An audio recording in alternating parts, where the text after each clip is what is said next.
Os transtornos psíquicos são cada vez mais frequentes em diversos lugares do mundo. Existe muito mais do que as estatísticas apontam, sendo um fator de extrema preocupação para o mundo espiritual. A conversa de hoje é sobre o lançamento do livro Transtornos Mentais e os Remédios Espirituais. Prepare-se, o Esferas da Vida está no ar. A alma que é vibração, vida e essência das esferas.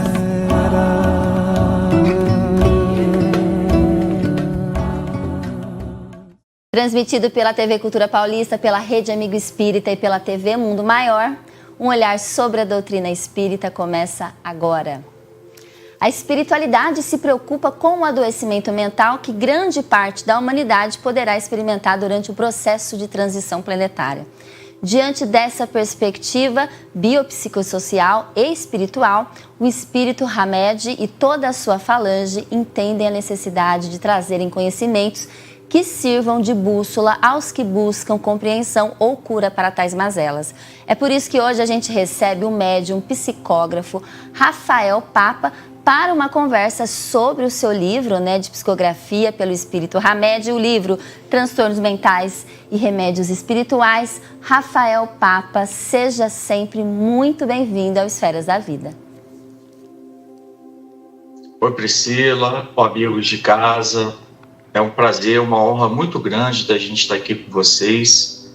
E uma alegria conversar com você, A gente estava com saudade da gente voltar ao programa, esse programa tão bonito, de um alcance tão forte, nos meios de comunicação. A gente fica muito feliz de trazer esse livro, essa obra desse irmão hindu, que é o espírito Hamed, trazendo as perspectivas, psíquicas da obra, Transtornos Mentais e Remédios Espirituais. Muito obrigado pela oportunidade. E a gente faz questão de apresentá-lo, que é natural do Rio de Janeiro. Rafael Papa é psicólogo clínico, administrador e mestre em administração, atua na Universidade Federal de Juiz de Fora, onde hoje reside.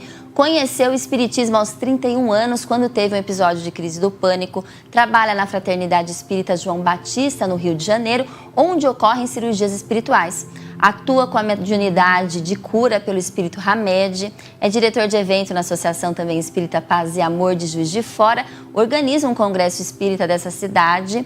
Além de médium de cura, Rafael é psicógrafo, expositor espírita e escritor também de outros livros lançados. Rafael, a gente vai falar do livro, dos Transtornos Mentais e Remédios Espirituais, que é um lançamento deste ano, no final do ano passado, começo deste ano, mas você também foi coautor, junto ao meu querido amigo Sérgio Scherce e também a doutora Fátima Ramos da USP, de Curas Espirituais à Luz da Doutrina Espírita.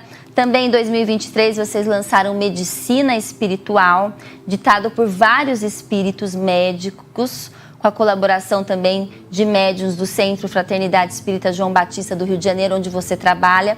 A gente percebe que hoje o seu trabalho na comunidade espírita está totalmente relacionado à medicina, certo? É verdade.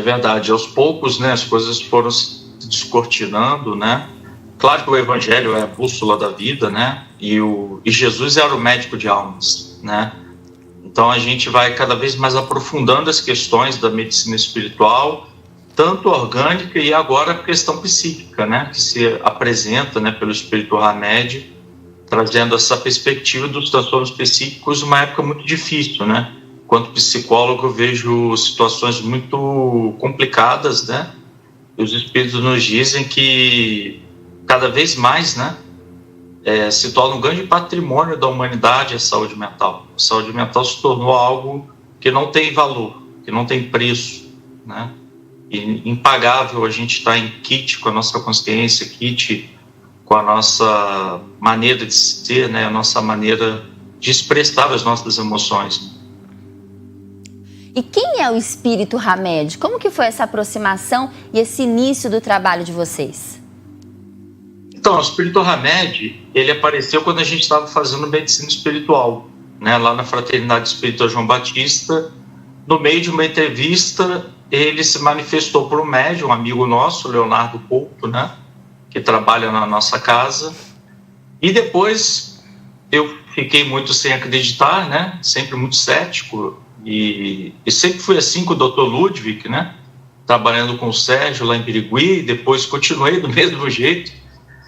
E depois tivemos outras 4 confirmações, né? A principal delas foi pela mesa mediúnica da FEEGO, né? Em que vários médios receberam o espírito Hamed, né? Inclusive gravou um áudio para mim. Olha! Me chamando a atenção e dizendo que era a minha última oportunidade com ele. E daí ele começou a dirigir o livro Medicina Espiritual, né? E a partir daquele momento ele me propôs escrever alguns livros, algumas obras psicografadas, né, por ele, né, junto também de pesquisadores, né, porque um livro ele também tem uma parte científica, né, uma pegada científica, que é a parte da psicogênese psiquiátrica, né, os casos que a gente apresenta também do livro no final. Então, sim, a gente traz essa questão não só de uma mensagem, né, mas algo mais completo, né, algo mais bem costurado, bem definido pelo espírito, né, e tudo sobre as ordens dele, né. E ele não gosta que eu escreva no notebook, né, ele pede para eu fechar. Então ele quer que eu escreva no papel.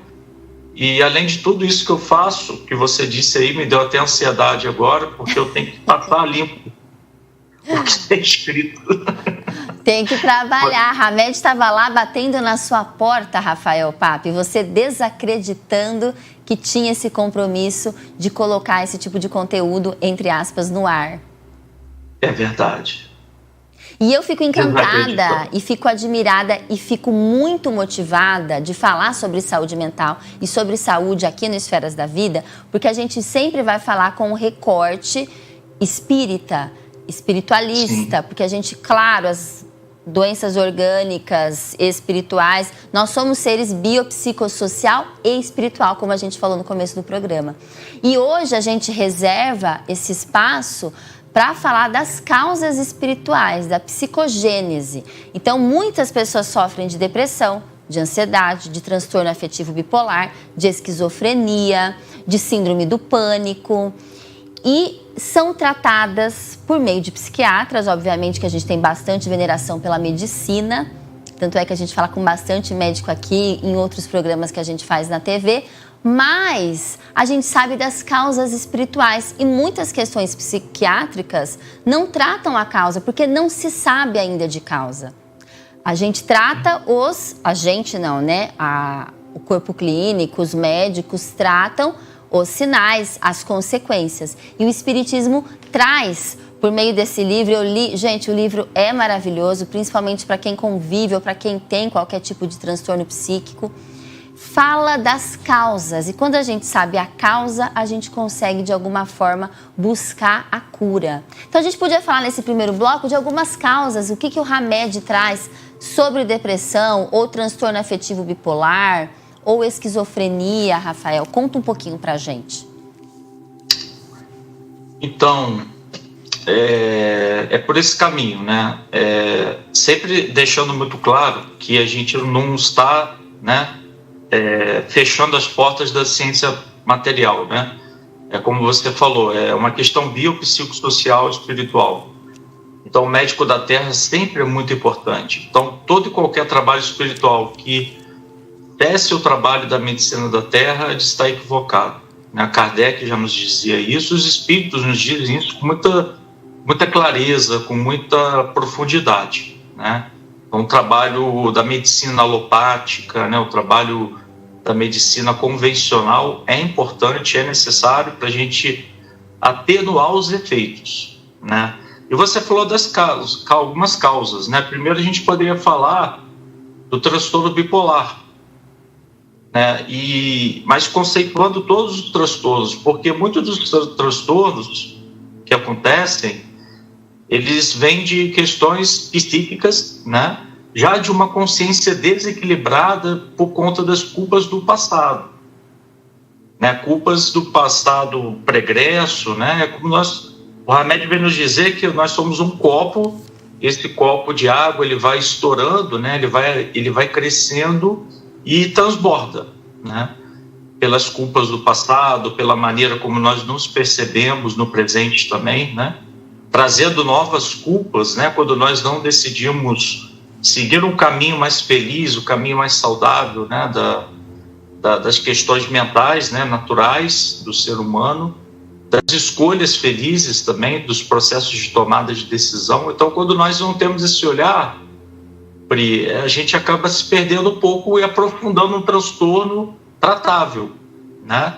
Como a gente conversou um pouquinho antes, nós podemos tratar os transtornos e muitas vezes nem curá-los, mas nós podemos conviver melhor com eles, sermos funcionais, não termos prejuízos no ambiente de trabalho, não temos prejuízos, né, na nossa vida social como um todo, né, nos relacionamentos afetivos, desde que nós tenhamos uma disciplina espiritual, desde que tenhamos uma disciplina com conceito de culpa, porque a gente está culpado por tudo, né, hoje em dia. Então isso é muito forte nas nossas questões. Acho que é por aí que a gente pode começar. Sim, e a questão da consciência e, na realidade, do inconsciente já chegar nessa reencarnação com questões do passado, como culpa, ressentimentos, raiva, tudo isso adoece o espírito. E a gente percebe que muitas características são parecidas de transtorno para transtorno, mas existe aquele doente de transtorno psíquico que tem as mesmas características. São culpas parecidas do passado? O que o Hamed traz para a gente? O inconsciente da pessoa, né, o inconsciente da pessoa que já vem perturbado por diversas questões, como você falou, do passado. E chega no momento presente e essa culpa, né, acaba se revelando e se transbordando, né, no processo de transtorno psíquico. Né? Muitas vezes, por exemplo, vamos trazer aqui o autismo. Né? O autismo são pessoas espíritos, que o Hamed traz isso, eu confirmei também com outros espíritos, outras nomenclaturas, estudos, principalmente o do nosso irmão Hermínio Miranda, né?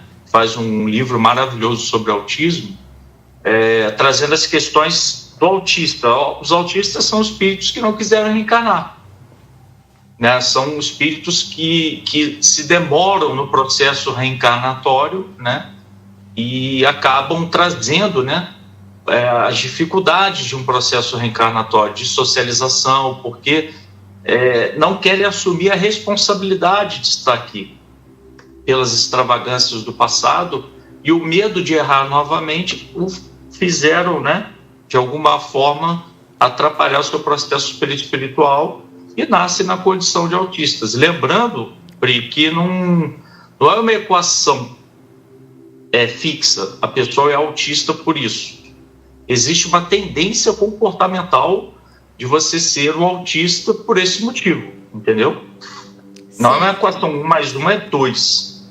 Porque tem pessoas que erraram no caminho da inteligência e vêm como TDAH, por exemplo, né? Transtorno de déficit de atenção e hiperatividade. E hoje parece que todo mundo fala que é diagnosticado com TDAH. Todo mundo tem transtorno de déficit de atenção e hiperatividade.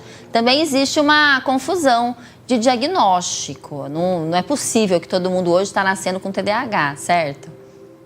Muito grande, né? Muito grande, porque o TDAH ele já nasce com essa condição, né? É real, é verdadeira. Porque o que é o TDAH? São espíritos altamente inteligentes que estão com aqueles recursos blindados e restritos dentro do perispírito, né? Dentro da questão consciencial. Então você não consegue externalizar aqueles recursos de inteligência. E você já traz desde pequeno, desde novo, essa dificuldade de expressar esses recursos.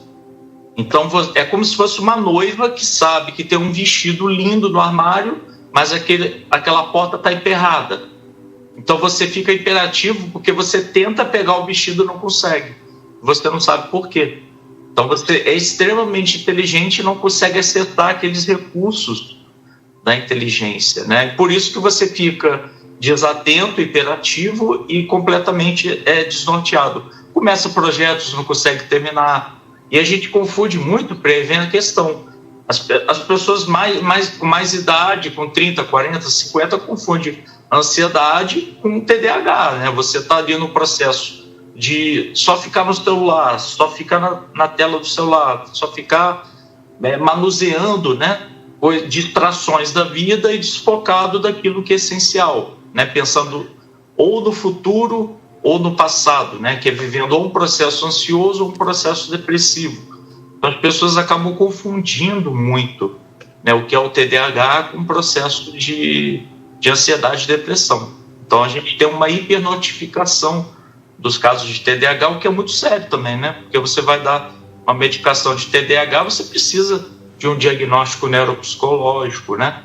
Todo um processo para a gente saber exatamente que aquela pessoa tem aquilo, né? Tem aquela questão da desatenção, da hiperatividade. E a famosa depressão, o transtorno de depressão generalizada? Então, a depressão geralmente traz para a gente muitas questões da culpa, né? Só que da culpa e além da culpa, das frustrações. A pessoa acaba carregando as frustrações uma atrás da outra, né? E aquilo gera uma tristeza e essa tristeza se torna patológica, né? Essa emoção que é natural, ficar triste é natural e a gente não pode esquecer disso, né?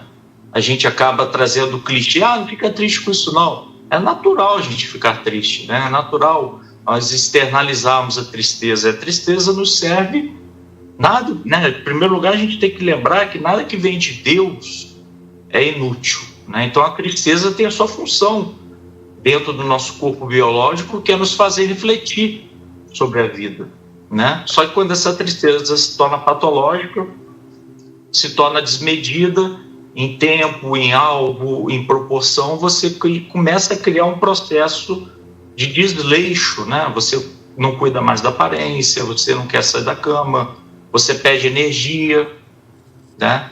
Então a pessoa não consegue mais praticar as atividades de uma forma funcional como fazia antes. Então, a ciência da Terra está muito próxima do que as concepções espirituais nos dizem sobre a depressão. Muito próximo, exceto o inconsciente perturbado de vidas passadas, né? Que nos trazem bastante essas questões, né, da depressão. E a gente fala no próximo bloco sobre os remédios espirituais indicados pelo Espírito Hamed para essas causas espirituais que a gente vem conversando. Chega o nosso momento Chico Xavier. Chico responde sobre a esquizofrenia, explicando sobre o complexo de culpa e as suas consequências também. Momento Chico Xavier. E nós vemos por aí outras crianças que vêm completamente perturbadas. A esquizofrenia, por exemplo, diz que é o suicídio depois do homicídio. O complexo de culpa adquire dimensões tamanhas que o quimismo do cérebro se modifica e vem a esquizofrenia como uma doença verificável, porque através dos líquidos expelidos pelo corpo é possível detectar os princípios da esquizofrenia. Mas a esquizofrenia é o homicida que se fez suicida, porque o complexo de culpa é tão grande, o remorso é tão terrível, que aquilo se reflete na própria vida física da criatura durante algum tempo ou muito tempo. E a gente volta ao Esferas da Vida, conversa com Rafael Papa, médium psicógrafo do livro Transtornos Mentais e os Remédios Espirituais, da editora Intelítera, pelo Espírito Hamed. Antes de voltarmos para o entrevistado, a gente tem o nosso querido quadro Desenho que Fala, e a mensagem de hoje é sobre o desequilíbrio. Vejam aí o desenho, o desequilíbrio do outro é do outro. Combinado, gente? Não se envolva com o desequilíbrio do outro. Só isso ou tudo isso? Parece simples, mas não se envolver com o desequilíbrio do outro é uma grande questão de muito equilíbrio, certo, Rafael Papa? É, certo, né? A gente tem que saber até que ponto que a gente está fazendo caridade, né? Até que ponto a gente está se prejudicando no processo de se relacionar com pessoas, né? O objetivo não é causar nenhum tipo de preconceito, mas se a gente não tiver muito seguro das nossas questões mentais e sabendo aquilo que a gente pode doar para o outro, né? Sem deixar de se doar também, pode ser que a gente se envolva e se prejudique emocionalmente junto com a pessoa. Uma vez que a pessoa não quer se tratar, não quer buscar ajuda, né? Acaba que se torna um relacionamento tóxico, seja ele familiar, seja ele do ambiente, do âmbito relacional, seja ele do âmbito de pai para filho. Então, muitas vezes, uma ruptura emocional não é ausência de caridade, né? É caridade consigo mesmo, né? A caridade que Jesus falou, ele nos diz de uma certa forma: sede manso como as pombas e prudente como as serpentes, né? Então, a gente precisa de sabedoria para saber onde que a gente está entrando, com quem que a gente está se relacionando. Não é o fato, né, de termos, por exemplo, a gente tem uma questão que pega muito, a gente vê muito nos pacientes e que eles trazem para a gente: eu tenho um pai narcisista, ok, o que eu faço? Porque você precisa de uma ruptura emocional, né? Como é que você vai fazer com esse processo, né? Porque está lá, honrar pai e mãe, mas honrar pai e mãe significa respeitar quem eles são, o direito de ser quem eles são, mas não significa concordar com as atitudes, não significa ter uma convivência constante, ter uma convivência tóxica, né? Nós precisamos preservar a nossa saúde mental para que nós possamos, na hora certa, auxiliar a pessoa. Agora, se nós formos auxiliar, sendo que nós também somos doentes, né? Vivendo num grande hospital que é o Brasil, né? que é o planeta Terra, acaba que nós vamos nos desequilibrar junto com a pessoa e a gente não vai ter soluções para ajudar a pessoa quando de fato precisar de auxílio, e a gente tem que estar ali para estender a mão nesses momentos. Com certeza, o desequilíbrio pode passar para o outro, mas o equilíbrio também. Então, que a gente esteja equilibrado para que a gente possa ressoar nas outras pessoas. Tem uma frase, Rafael, que eu peguei aqui do seu livro, com Hamed, que fala que a espiritualidade reserva recursos e instrumentos inimagináveis para elevar o exercício da medicina e das demais ciências da Terra a patamares de real eficácia. Mas Emmanuel pondera falando que ainda não estamos prontos para assimilar tal bênção. Então nós sabemos que, obviamente, a espiritualidade superior tem a cura de todos os males, de todas as mazelas, doenças, que estão em outros estágios. Mas o Hamed, por exemplo, o espírito que está sempre com vocês, o que ele costuma falar? Ele já deu uma brechinha, ele já contou alguma coisa ou não?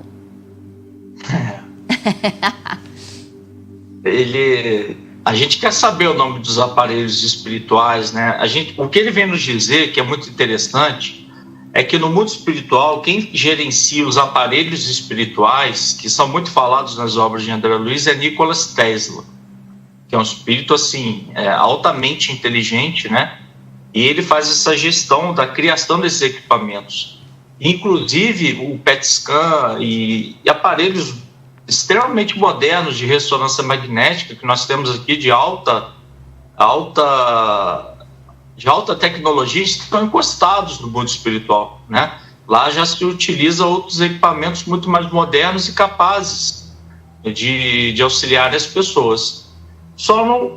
Ainda não são materializados, mas serão materializados tão logo, né? Porque há necessidade do mundo se tornar um país, né? um orbe de regeneração, mas isso pode demorar um pouquinho, mas a gente ainda precisa passar por algumas dores para o despertar da consciência, né? Lembrando que a gente não está aqui para sofrer, a gente só sofre por uma escolha de não querer se melhorar, de não querer se modificar, e a partir do momento que a gente decide, que a gente toma essa decisão de querer conviver bem com as nossas dinâmicas da vida, com as dinâmicas que nós enfrentamos e as verdades, muitas vezes desconfortáveis, que permeiam a nossa existência, as coisas ficam muito mais fáceis. E a espiritualidade ajuda, né?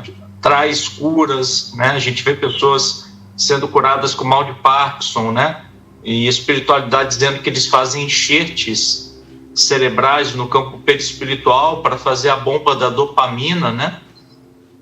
Que também é necessária para a questão da depressão, né? Então a gente vê o quanto a espiritualidade pode nos auxiliar no campo da neuroplasticidade, né? E tantas outras questões. Neuroplasticidade é você usar outras áreas do cérebro para você fazer a mesma coisa que você faz hoje, né? Uma vez que aquela área está danificada, está lesionada, então eles podem fazer enxertes cerebrais, né? E isso vai ser uma dinâmica do futuro. Isso ele já consegue antecipar para a gente que alguns tratamentos de autismo, por exemplo, serão tratados desta forma. Eu espero que esteja gravado e que aconteça, para não quebrar a cara. Com certeza. Rafael, a gente combinou de falar de alguns casos dos remédios espirituais que o Hamed indica no livro e também de alguns casos que você coloca no livro que são interessantíssimos. E aí a gente pode falar de casos e os remédios, porque com certeza muita gente tem curiosidade de entender então como que se trata, já que a maioria das causas são espirituais também e que a gente traz, né, da nossa consciência, às vezes muito pesada, culposa, ressentida, frustrada. Conta um pouquinho um caso que te marcou. Todos os casos são marcantes, né? Porque todos eles trazem um benefício de saúde mental para a pessoa, e isso é fantástico, né? Recentemente, vou contar até um que não está no livro, né? Que tem uma senhora amiga nossa, né? Que nos conheceu numa palestra, que nos procurou na nossa casa espírita, né?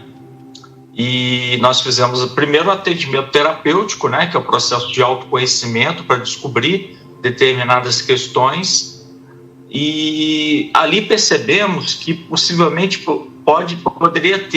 poderíamos ter um processo de obsessão, né? E o processo de obsessão, ele muitas vezes, ele não é a culpa do transtorno mental, mas ele ajuda a danificar o transtorno, a agravar o transtorno. Então ela tinha transtornos de pânico, né? O que é o transtorno de pânico? É você sentir em tempo real mortes traumáticas de outra existência, né? Então igual a esquizofrenia. A esquizofrenia você sente em tempo real aquilo que você conviveu no passado, né? Só que a esquizofrenia você não tem uma morte traumática, você tem uma culpa, como o Chico coloca no vídeo, né? Você traz uma culpa muito grande do passado e essa culpa se manifesta. Então, muitas vezes a pessoa entra em delírio, né? Em surtos psicóticos, por conta dessa consciência desequilibrada, né? E o pânico não é muito diferente, só que ele vai para outro caminho. Qual o caminho? De você ter uma dificuldade porque você está sentindo que está morrendo. E, de fato, aquela gaveta mental está acontecendo em tempo real, né? Então, o que pode ocasionar dessa gaveta abrir? Nós levamos ela para o campo da desobsessão, né? E percebemos que ali haviam espíritos vinculados vampirizando essa gaveta e fazendo com que essa gaveta se apresente em tempo real para ela, né? Então, o trabalho feito foi convidar os nossos irmãos, amigos, né, que estavam atrapalhando aquela senhora, né, no processo de obsessão, evangelizando-os ou encaminhando-os ele de uma forma muito caridosa ao mundo espiritual para serem tratados, né, em hospitais no mundo espiritual. E a partir do momento que ela saiu da sala sem aquele processo, ela já sentiu uma melhora muito grande. Então os transtornos de desobsessão, quer dizer, os trabalhos de desobsessão são muito frequentes para todos os transtornos, e quem nos traz isso de uma forma muito incisiva que a gente coloca no livro é José Herculano Pires, né? Que o trabalho de desobsessão deveria ser o trabalho prioritário de uma casa espírita, principalmente para atender pessoas com transtornos psíquicos. Então, se nós tivéssemos mais trabalhos nas casas espíritas que desenvolvessem isso, né, como a nossa casa faz, nós teríamos resultados muito felizes. Então, essa senhora, depois disso, ela melhorou o campo psíquico, né? E desse inconsciente que já veio perturbado, porque ela havia perdido o esposo e teve muitas perdas emocionais, perdeu um esposo, perdeu um sócio. Então, foi muito desgastante o processo para ela. Então, os espíritos se aproximaram dela, aproveitaram dessas brechas, né, que a gente dá. Então, eles potencializaram uma tristeza muito profunda, trazendo o pânico, né, na vida dela.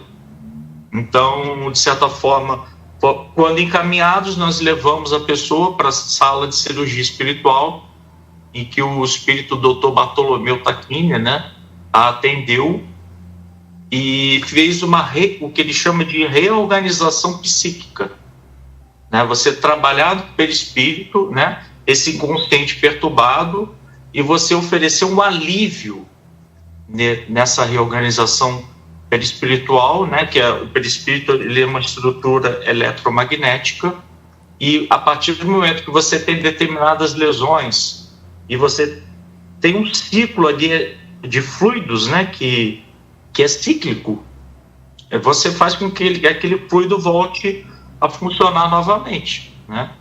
Então a pessoa se sente melhor mentalmente, né, emocionalmente. Então as cirurgias espirituais são muito indicadas também como remédios espirituais. No caso dessa senhora foi magnífico. Ela se sente outra pessoa, nova, disposta, né? Ainda com medo de ir para a vida, né? Porque muitas vezes a gente sente medo de voltar a fazer as coisas que nós tínhamos por causa dos transtornos, né? Isso é completamente natural. E aos poucos ela veio, foi pela terapia, foi ganhando confiança, né? Os espíritos pediram para ela voltar na casa 5 vezes, ela retornou 5 vezes, né? E em casa depois, com o evangelho no lar, né? Também fazendo processo terapêutico de se conhecer, né? Porque ela achava que não podia chorar pela morte do marido, né? Porque é uma convenção, né?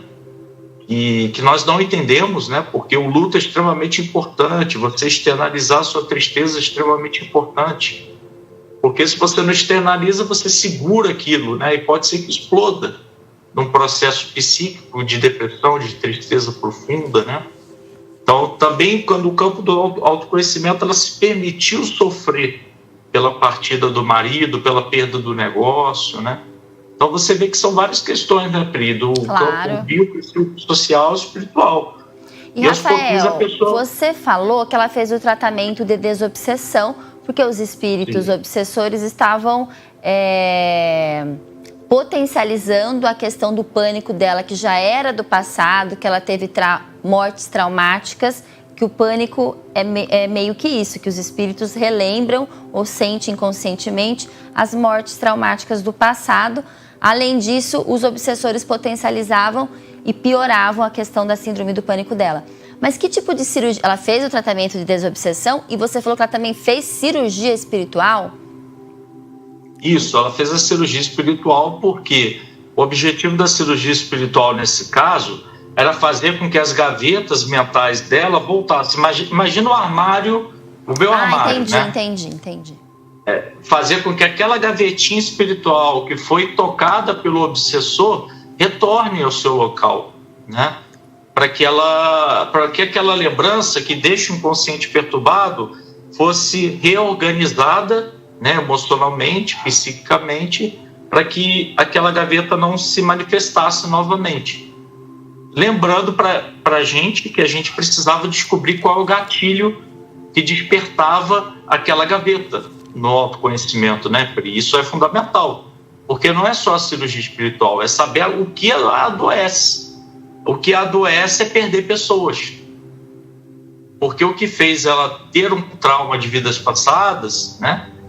A perda de pessoas. Ela precisou perder essa pessoa, essa gaveta abriu naturalmente e foi potencializada por esses espíritos, né, obsessores. Então, a cirurgia espiritual só ajuda a colocar de volta, né, a reorganizar, né, dentro do campo perispiritual a questão emocional dela, e na terapia nós vamos trabalhando o processo de descobrir que gatilho afeta aquele processo que se apresentou, entendeu? Perfeito. Porque a gente faz o tratamento integral do paciente, né? Senão fica muito... Qualquer perda que ela venha ter vai disparar um novo gatilho, ela vai ter um pânico. Perfeito, e a gente finaliza este bloco com um trecho de uma palestra do médium Divaldo Pereira Franco. Você aí, quer se curar?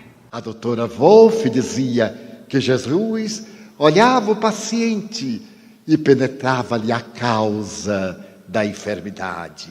Ele não realizava uma análise, ele não recorria aos sonhos, ao inconsciente profundo do indivíduo para encontrar o fator que levava esse indivíduo ao desequilíbrio. Ele logo via a criatura. E por isso mesmo, ele, antes de realizar qualquer fenômeno curativo, perguntava ao doente: tu crês que eu te posso curar? E o doente dizia: claro. A pergunta parece desnecessária, mas ela era psicoterapêutica, porque há muitos doentes que não se querem curar, que usam a doença como instrumento de autorrealização. Os seus conflitos profundos, o seu conflito de inferioridade, o seu complexo, o seu transtorno masoquista faz que ele sinta-se bem afligindo as criaturas que são amadas. E por isso mesmo ele recusa-se à terapêutica que ele pode dar à saúde. Então Jesus fazia sempre uma dessas duas interrogações: queres que eu te cure? Claro que eu quero. E naquele momento, quando ele dizia claro que eu quero, ou eu sei que tu me podes curar, já começava a autocura, porque os seus neurônios começavam a produzir serotonina, noradrenalina, dopamina, por uma mudança de natureza mental. Logo havia uma transformação interior, e isso foi estudado profundamente na Universidade de Harvard, por dois grandes físicos quânticos, que se deram conta que toda vez que o indivíduo ama, que o indivíduo perdoa, que ele não carrega o lixo mental do ressentimento, o seu cérebro, às semelhanças dos 64 neuropeptídeos já classificados, produz determinadas ondas vibratórias semelhantes ao fóton.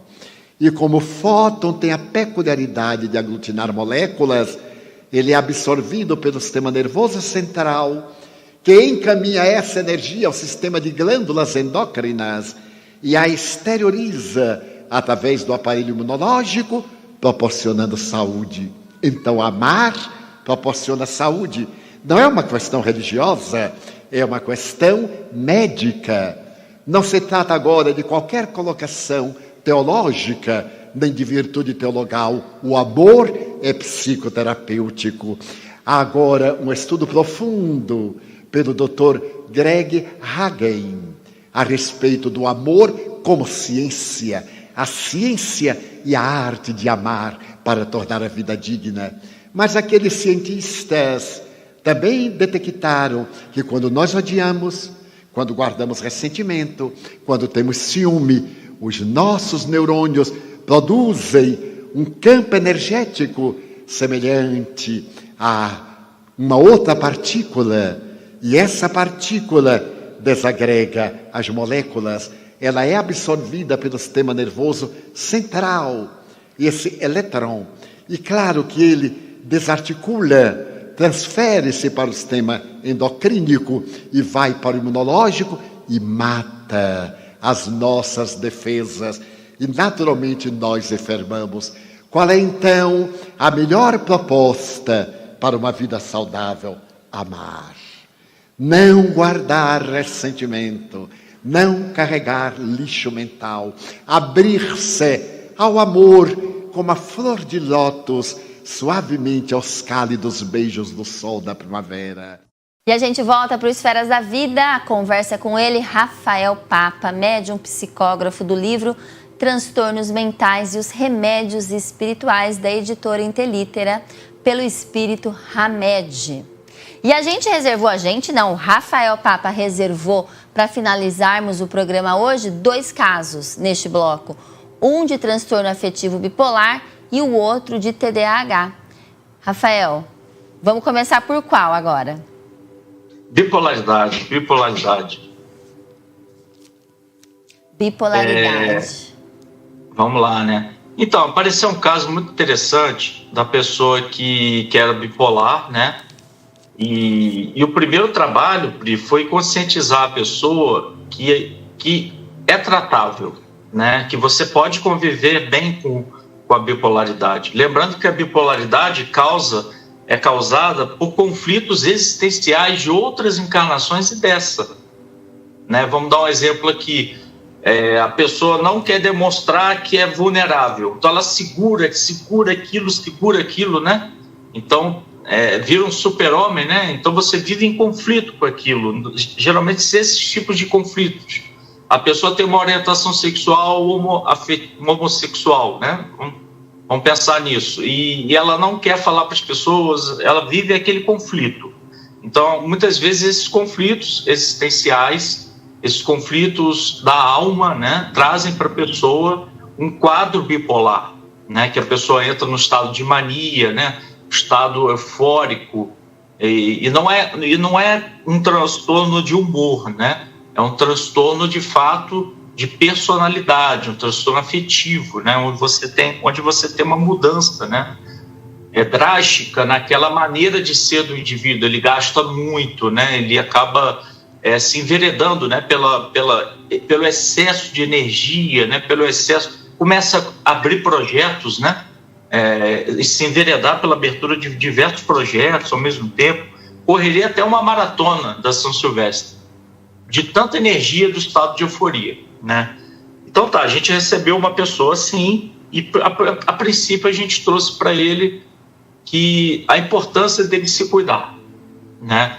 A importância da disciplina biológica, né, dele se alimentar, né, embora não seja um grande exemplo para isso, né, do campo alimentar, mas a disciplina alimentar, porque o intestino, né, é um segundo cérebro, e ali tem muita dopamina, tem 95% de serotonina, né, você tem 50% de dopamina, 50% de noradrenalina no sistema digestivo, né, então é extremamente importante a alimentação, as atividades físicas, né? Junto com os estabilizadores de humor, né? Que hoje temos estabilizadores de humor no mercado farmacêutico, que são altamente tecnológicos. Então a pessoa já consegue equilibrar um pouco a parte psíquica dela, né? Evitando que você entre no quadro de euforia ou no quadro de depressão, que é o quê? A culpa, né? Por você ter entrado de ter gastado demais, de ter entrado em euforia, o que é natural, né? A pessoa, ela entra numa aventura psíquica porque ela está sempre se reprimindo, ela está sempre, né, trazendo para si esses existenciais mal resolvidos. Então, né, essa é uma colocação. Depois vem um processo psicoterápico que nós trabalhamos a questão da homossexualidade dele, né? Ele não queria se revelar homossexual, mas era homossexual. Então aquilo já era o conflito psíquico, né? O polo, ânimos, ânimas, né, ficam em conflito. E se você tratar muito bem aquela questão psicoterápica, né, que é trazer para a pessoa que ela pode ter, né, um relacionamento homossexual, que isso vai atenuar, né, os seus conflitos existenciais, né, que aquilo não é um pecado, né? Claro. Porque as pessoas ainda têm essa concepção, até nos espíritas, né? Entendem alguns, inclusive o Chico disse que não era nada normal, né? Kardec também disse nas suas obras, né? Mas as pessoas ainda acham que é pecado, né? Porque está guardado no nosso inconsciente coletivo da humanidade. Homossexualidade é pecado, não é pecado, né? Então você fazer a psicoeducação da pessoa, né? Trazendo para ela essas questões emocionais, né? Trazendo que não tem nada de errado, tudo bem ser vulnerável, né? Em um mundo perfeito, de pessoas perfeitas, de Instagram, né? Eu acho que é um caminho muito feliz para a gente tratar a bipolaridade. Não é fácil, requer disciplina, esforço, cooperação da família, porque a família também precisa ser educada, né, Pri? Isso é um ponto muito importante. E acredito que para qualquer tipo de transtorno psíquico, a família também sofre no sentido de trabalhar e ter que desenvolver formas de viver diferente das outras, porque precisa dar suporte para essa pessoa, muitas vezes. Quem tem um filho autista, quem tem um filho bipolar, ou uma mãe, a família também é muito impactada, a qualidade de vida, o bem-estar. Então, a família também precisa muito entender, ser acolhida, estudar, conhecer. Porque a gente sabe, quem convive com alguém com qualquer tipo de transtorno, narcisista, borderline, independente, esquizofrênico, sofre diretamente mudanças, né? Na rotina, na vida. E a família é parte importantíssima de qualquer tratamento. E não por acaso estamos ou não juntos das pessoas que passam por esse tipo de expiação, certo? Exatamente, né? A partir do momento que o ser deseja buscar a sua cura e a família vem junto com ele no processo de também se curar, né?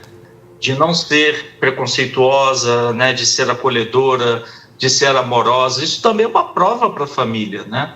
Isso também é uma prova muito grande para podermos ser acolhedores, né? A partir do momento que você mostra para a pessoa, olha, eu sou homossexual, e a família diz, não aceito, né? Você gera o gatilho do gatilho, né?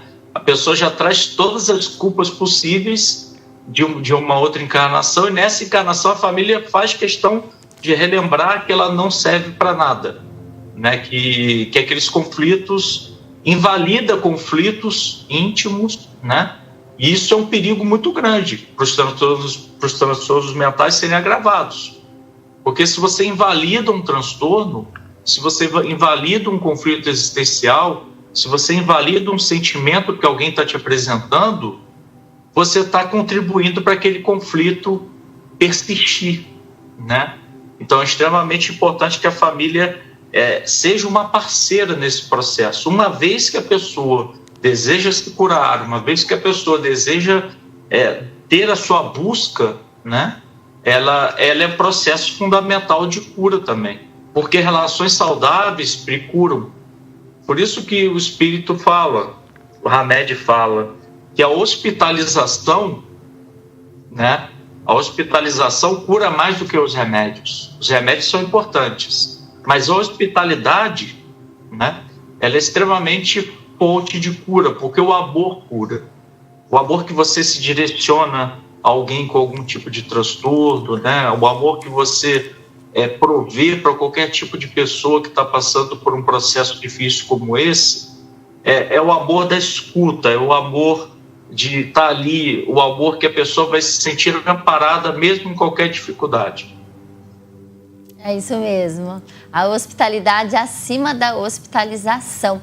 E tem a questão do transtorno de TDAH, que você falou que tinha esse caso legal para contar aqui para a gente.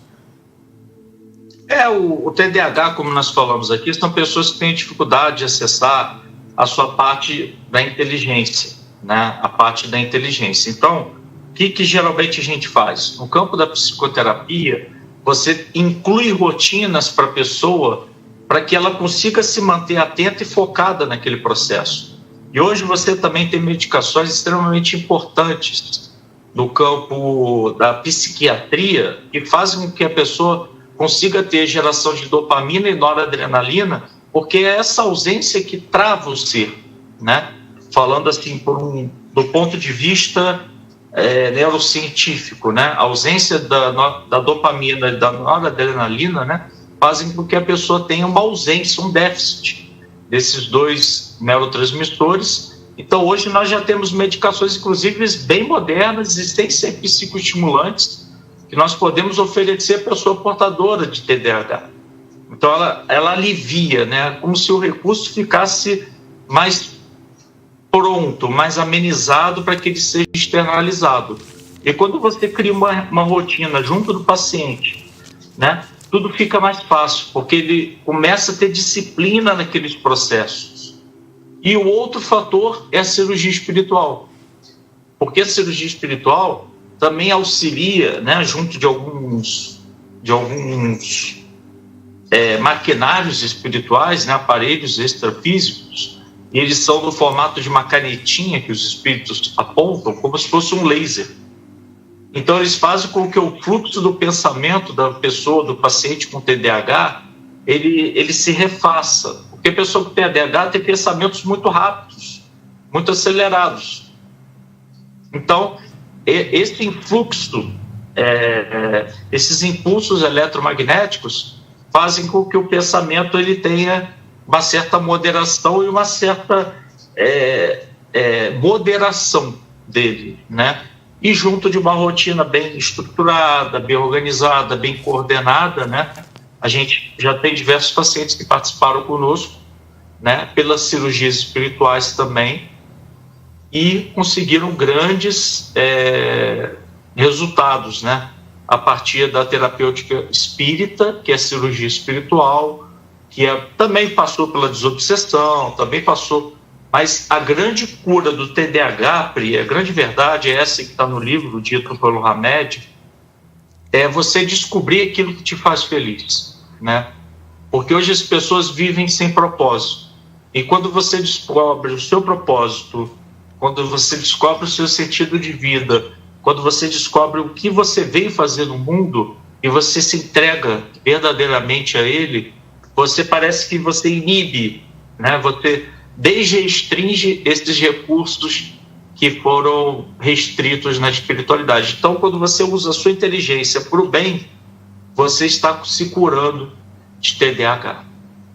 Rafael Papa aqui no Esferas da Vida, e a gente vai da dica do livro da editora Clarim, que é Cidadão Rivaio, Raízes e Vida de Allan Kardec, um lançamento histórico de Pedro de Campos, fruto de extensa, meticulosa e demorada escavação com capa dura, mais de 800 páginas, traz importantes descobertas historiográficas sobre o ilustre professor francês Rivaio, que se tornaria o codificador do Espiritismo, que foi a sua grande e maior missão.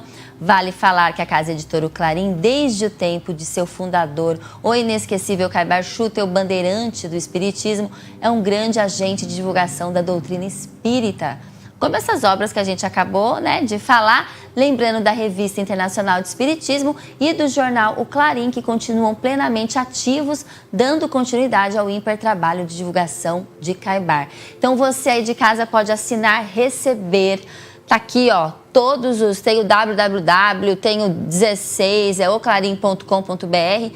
Você pode receber na sua casa impresso o jornal e a revista, como você também pode receber digitalmente. Combinado? Rafael Papa, muitíssimo obrigada pela sua participação. Parabéns pelo trabalho, parabéns pelo livro. Eu tenho certeza que quem está nos assistindo vai gostar demais da leitura.